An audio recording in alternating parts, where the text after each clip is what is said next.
Hello, here I'm going to explain the type of structural plans which I'm expecting from you to be able to give you the right advice and make a follow up on your project. So I would need three types of drawings. One is the typical floor plan, and the second is the transfer slab plan with loads presented as dead load and live load. And the other one is the foundation plan with loads presented also as dead load and live load. And when you have your shear wall, then you can, or core, then you can add your bending moment MX and MY on the plans. So by doing that, you will be able to distribute the workload between the teams and have a follow-up and have a review and so on. So it's very important to create these three types of drawing.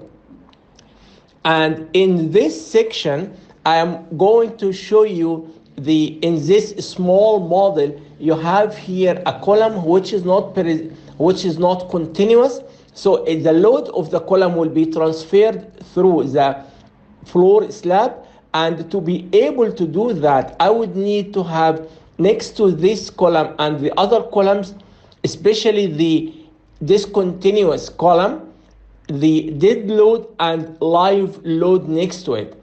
And at the foundation level also, I'm expecting to have the dead load and live load next to each column. I don't want, please, to see an Excel sheet. You might have the Excel sheet in your report, but for me to be able to give you the right advice and make sure that you are on the right track in your design, I would need to see the loads next to the columns.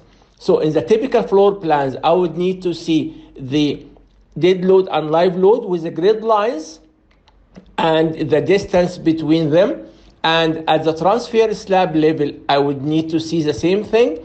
And with the columns which are above the slab and where are the columns underneath the slab to make sure that the load will be transferred.